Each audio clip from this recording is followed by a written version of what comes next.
Imagine this. Every child born in America starts life not just with hopes and dreams, but with a real, tangible asset account, seeded with funds ready to grow with them. This isn't a scene from a utopian novel. It's a policy idea gaining traction, often called baby bonds or children's savings accounts. Today, we're putting this vision under the microscope. What could it mean for the future of America's children? And is it a sustainable dream or just a political headline? The concept is straightforward. At birth, the government would create an account for every child and deposit a certain amount of money. This initial sum would vary often based on the family's income, with lower-income families receiving more. This money would then be invested, growing over time, untouched until the child reaches adulthood. At 18, they could access these funds, but only for specific life-launching purposes. Things like a down payment on a home, starting a business, or funding higher education. Why is this so important? Well, think about the wealth gap in America. It's not just about income, it's about assets. For many, the biggest hurdle to climbing the economic ladder isn't a lack of ambition, but a lack of capital. A family that owns a home can borrow against it to send a child to college. A family with savings can help their kids start a business. But what if your family has no assets to begin with? You're starting the race several laps behind. This policy aims to give every child, regardless of their parents' wealth, a starting line. It's about creating a foundation for economic mobility from day one. Proponents argue this is one of the most powerful tools we could deploy to combat generational poverty.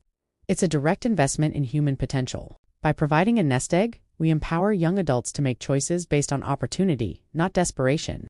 Instead of taking on crippling student debt or working multiple low-wage jobs just to get by, a young person could invest in an education that leads to a better career, or start a small business that creates jobs in their community. The ripple effects could be enormous, fostering a more dynamic and equitable economy for everyone. It's a proactive solution, aiming to prevent poverty before it takes root, rather than just reacting to it. But let's be realistic. Great ideas on paper can face harsh realities in practice. The biggest question is, of course, the cost. Where does the money come from?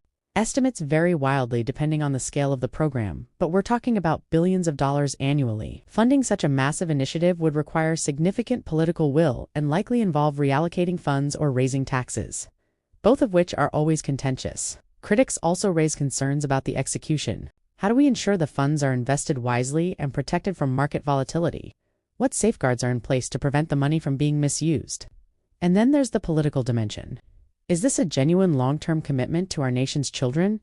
Or is it a political stunt, a shiny object designed to win votes without a practical plan for sustainability? A program of this magnitude would need to survive changing political administrations and shifting economic climates. It requires a decades-long vision, something often in short supply in our fast-paced political cycle.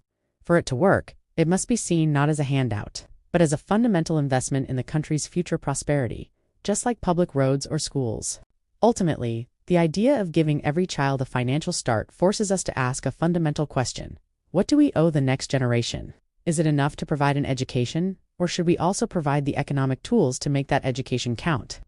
While the path to implementing a national children's savings account program is filled with challenges, the conversation itself is invaluable. It pushes us to think beyond short-term fixes and imagine a future where every American child has a fair shot at building a secure and prosperous life. The debate is just beginning, but it's one that could redefine the American dream for generations to come. Thanks for watching. If you found this topic interesting, consider subscribing for more deep dives into the policies shaping our world.